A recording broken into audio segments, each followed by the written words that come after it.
Et c'est ici que commence ma garde de lecture. Et c'est ici que commence ma garde de lecture.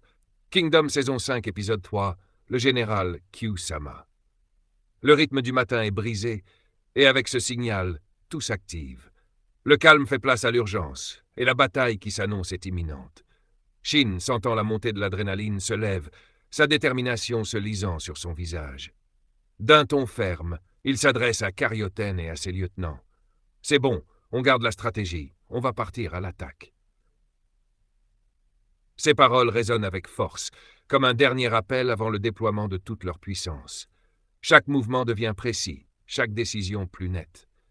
L'heure de l'affrontement est arrivée, et Shin, avec ses hommes, est prêt à faire face à l'ennemi. Le spectateur, d'un regard détaché, observe l'agitation sur le terrain. En seulement 2 minutes, il aperçoit les deux armées en mouvement, chaque côté se précipitant vers les collines de Kogu. L'armée de Kanki, avec ses 50 000 hommes, avance en grande formation, ses pas lourds résonnant dans l'air, tandis que l'armée de Shin, elle, se déploie plus légèrement, mais tout aussi déterminée. Cependant, de l'autre côté des collines, l'armée de Zhao n'est pas encore arrivée. Leur avancée se fait dans l'ombre, invisible, mais leur but est le même. Atteindre les collines de Kogu, où la vue imprenable offrira un avantage stratégique pour les affrontements à venir. Une course silencieuse s'engage alors entre ces deux forces. Kanki et ses alliés, avec toute leur hâte, veulent être les premiers à prendre position. Les collines sont essentielles. Les soldats savent que celui qui y parviendra aura un terrain favorable pour les batailles futures. Les secondes semblent s'étirer, chaque pas plus lourd que le précédent, à mesure que l'objectif se rapproche. Dans la vaste plaine de Zhao, à environ 80 km des collines de Koku, s'élève la cité fortifiée de Rigan, bastion ancien chargé d'histoire. Ses murailles massives, faites de pierres sombres et marquées par le temps, dominent les terres alentours. À l'intérieur, les rues étroites s'entrelacent comme un labyrinthe vivant, bordé de maisons en bois aux toits usés, d'où s'échappent des odeurs de cuisson et des éclats de voix. Ce jour-là, l'effervescence règne. Les soldats, en armure étincelante, défilent en formation rigoureuse à travers les grandes portes de la ville. Le bruit des pas martelant les pavés se mêle aux acclamations vibrantes de la foule massée dans les rues et sur les places. Les cris de soutien montent haut dans le ciel clair, comme une prière collective adressée aux cieux. Au centre de la ville de Rigan, au cœur de la procession, avance Kisui-sama, le général respecté. Vêtu d'une armure finement ciselée, sa silhouette impressionne autant par sa prestance que par la calme détermination qui se lit sur son visage. Il marche aux côtés de ses soldats du Rho 6, au plus près du peuple qu'il a juré de défendre. Parmi les habitants, un jeune soldat échange un dernier regard avec sa mère, restée en retrait. Ses yeux à elle brillent d'angoisse, tandis qu'elle serre dans ses mains un morceau de tissu, comme pour se donner du courage. Elle murmure sa peur. L'armée de Qin est immense, redoutable. Mais son fils, avec un sourire tendre et confiant, lui parle de Kisui-sama, ce chef valeureux qui saura renverser le cours du destin. Alors que la marche se poursuit lentement au milieu des applaudissements, quelques enfants, poussés par leur courage et leur inquiétude, s'approchent timidement de Kisui-sama. Ils tirent sur sa cape pour attirer son attention. Le général s'arrête, descend lentement de son cheval au milieu de la rue bondée, s'agenouille légèrement pour être à hauteur de ses petits visages tendus par l'émotion. Les enfants, d'une voix tremblante, lui demandent s'il pourra vraiment protéger la ville et leur famille contre l'armée de Kanki. Kisui-sama pose doucement une main gantée sur l'épaule de l'un d'entre eux et, avec une voix calme et ferme, leur promet qu'il défendra Rigan jusqu'à son dernier souffle. Autour de lui, le silence s'installe brièvement. Puis, en entendant ces paroles, la foule éclate de nouveau en acclamations, comme si l'espoir renaissait brusquement dans chaque cœur. Se relevant avec une lenteur digne, Kisui-sama remonte sur son cheval, le regard fixé vers l'horizon. Son armée, soudée derrière lui, s'apprête à marcher vers la bataille, prête à défendre leur cité coûte que coûte. Les enfants, les yeux brillants d'inquiétude, osent une dernière question, d'une voix tremblante. « Monsieur Kisui-sama, et s'il vous arrache vos yeux pour y mettre les nôtres, à la place ?» La question, naïve mais poignante, frappe comme une lame fine et invisible. Le général, dans un silence qui dure un instant, tend alors sa main large vers le plus petit des enfants. Sa paume chaude enveloppe presque toute la tête fragile de l'enfant, et la douceur de son geste contraste profondément avec la dureté de son armure. Il se penche légèrement, son regard plongé dans celui de l'enfant. Un sourire étrange se dessine sur ses lèvres, une lueur d'humour noir traversant ses yeux. D'une voix profonde mais teintée de légèreté, il lâche presque en riant. « Qui suis-je, vraiment, pour recevoir tant Dieu ? À ce rythme-là, je vais finir par devenir un monstre avec trop Dieu. » Le silence qui suit, court mais lourd, est brisé par des murmures confus. Les enfants ne savent pas si le général plaisante ou s'il parle sérieusement, mais dans leurs yeux brille une confiance absolue. L'air devient plus frais, empli d'une tension palpable. Kisui-sama, sans un mot de plus, se relève lentement. Il remet son casque d'un geste calme et assuré, comme une montagne que rien ne pourrait ébranler. Avant de repartir, il se tourne à nouveau vers les enfants, les observant un à un, et d'une voix ferme mais douce, il leur dit « Soyez forts, enfants de Rigan. Pour vos parents et vos grands-mères, je vous laisse, pour le moment, prendre soin de Rigan jusqu'à mon retour. » Ces mots résonnent dans l'air, emplis d'une promesse silencieuse mais puissante. Puis, il reprend sa marche, son pas lourd et déterminé résonnant à travers les rues pavées de la ville. La foule se sépare doucement pour laisser passer la silhouette imposante de Kisui-sama. Cependant, un lieutenant à la stature robuste s'approche des enfants, son regard sévère mais empreint de compréhension. Bataille, le bras droit de Kisui-sama, les observe quelques instants avant de prendre la parole, sa voix grave et rassurante s'élevant au-dessus des murmures.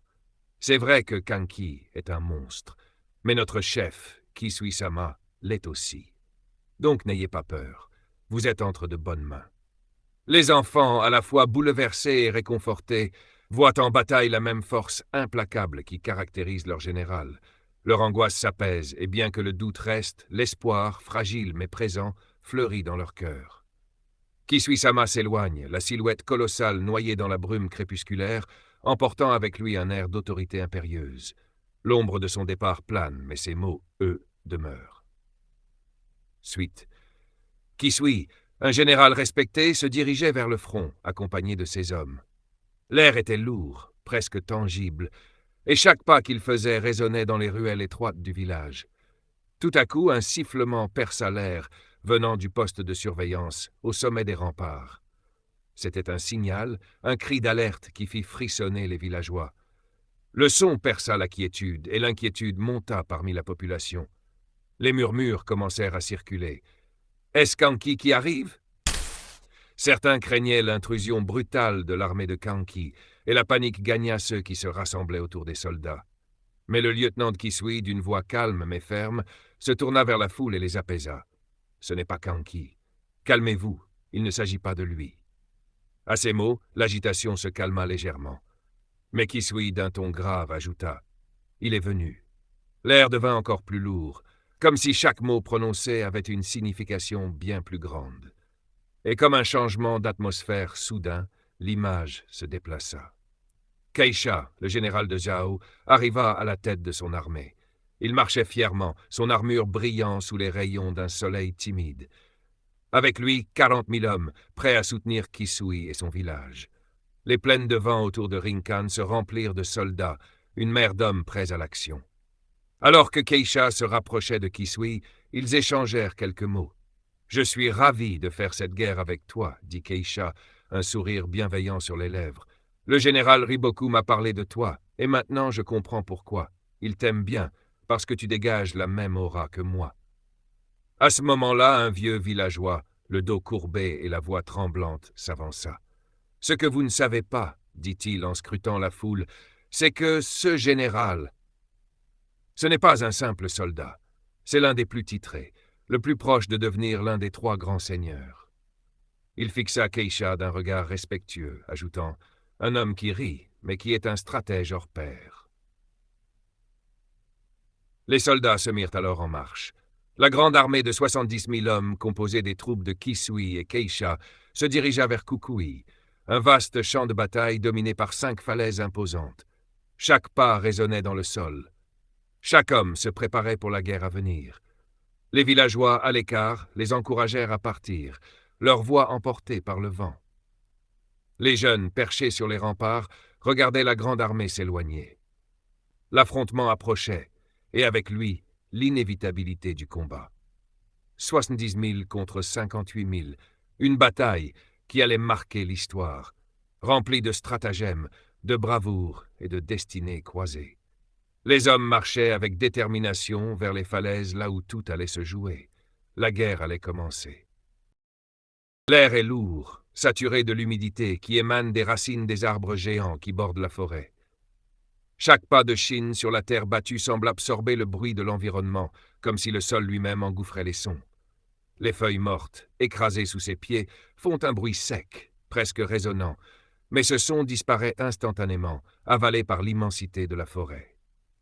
La lumière du jour, bien qu'encore présente, semble étouffée par la canopée épaisse des arbres, les rayons du soleil ne filtrant qu'à peine à travers le réseau complexe de branches qui s'entrelacent, formant un toit impénétrable. La brise, qui caresse doucement la peau de Shin, porte avec elle des effluves de terre, de mousse humide et de végétation dense. C'est l'odeur d'une forêt ancienne, millénaire, où chaque arbre semble avoir une histoire à raconter. Un cri d'oiseau perçant brise le silence, résonnant comme un écho dans les vastes étendues boisées, mais il disparaît aussi vite qu'il est apparu. Shin garde le regard fixé sur la forêt qui s'étend devant lui, observant la manière dont des arbres se dressent comme des sentinelles immobiles. Chaque tronc semble massif, puissant, presque inébranlable. Et pourtant, la forêt, toute imposante qu'elle soit, est une prison aussi pour celui qui veut avancer. Kyokai, toujours en retrait, ne perd pas une miette de ce qui se passe autour d'elle. Ses yeux, d'un bleu glacé, scrutent la forêt avec une attention minutieuse. Chaque mouvement dans l'ombre, chaque bruissement de feuilles attire son attention. Sa main est posée sur le pommeau de son sabre, prête à dégainer à la moindre alerte. L'air autour d'elle est tendu, presque électrique. Elle est là, prête à réagir, son corps parfaitement immobile, mais sa tête en perpétuelle alerte. Chaque bruit, chaque sensation semble plus nette pour elle que pour les autres, comme si la forêt tout entière était une toile de fond à un spectacle qu'elle seule pouvait lire. Karyoten, la stratège, elle, semble plus détachée de l'agitation de l'extérieur. Son esprit tourne à une vitesse fulgurante, énumérant les possibilités, imaginant les mouvements, les pièges possibles, mais aussi les meilleures façons de les contourner. La forêt est un terrain de guerre compliqué, un labyrinthe vivant qui pourrait dissimuler des pièges ennemis, ou bien un terrain favorable pour tendre une embuscade. Mais ses yeux restent fermement fixés sur les collines au loin, ces collines qui, bien qu'elles semblent si proches, semblent si lointaines. L'ascension vers elles sera longue et difficile, mais c'est là où la véritable bataille les attend. Il y a une grande tension dans l'air, palpable, un sentiment d'inconnu. La forêt, vaste et mystique, semble les observer, prête à recracher ses secrets à la moindre erreur. Chaque soldat de l'unité Ishin est conscient de ce qui les attend. Les lutins, eux aussi, semblent être figés dans un silence lourd. Leurs pas sont plus discrets, comme s'ils cherchaient à se fondre dans les ombres de la forêt qui se profilent devant eux. Les arbres, massifs et silencieux, paraissent les enfermer davantage dans cette atmosphère oppressante.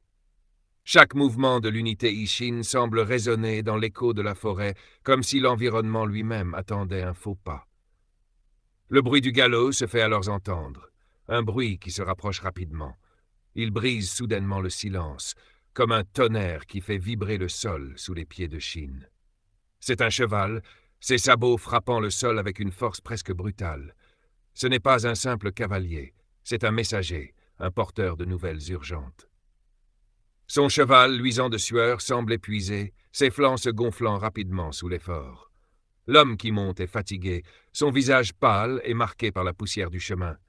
Il s'arrête brusquement devant Shin, les rênes tendues, et d'un coup d'œil furtif, il scrute l'unité qui l'entoure.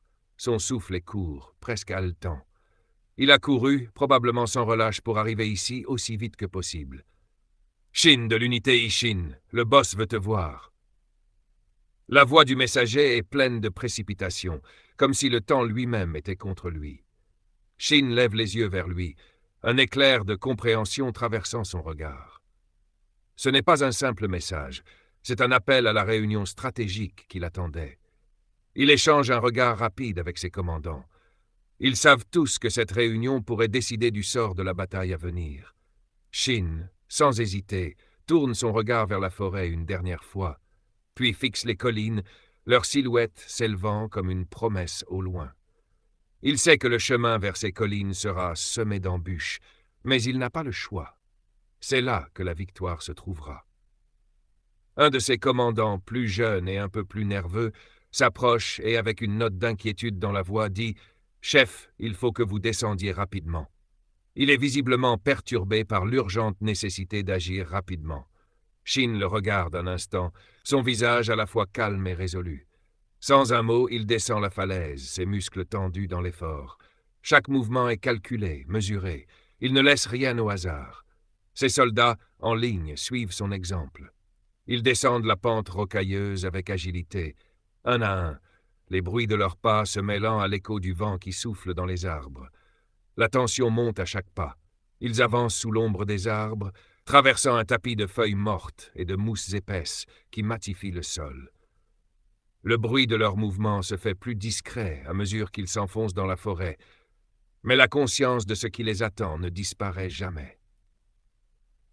Les collines semblent toujours aussi lointaines, mais la nécessité de se réunir avec Kanki, d'entendre les directives stratégiques, fait naître une énergie nouvelle dans leur marche. Ils savent que l'heure du combat approche à grands pas. La forêt peut les engloutir, mais ils sont prêts à l'affronter. Et c'est ici que se termine ma garde de lecture.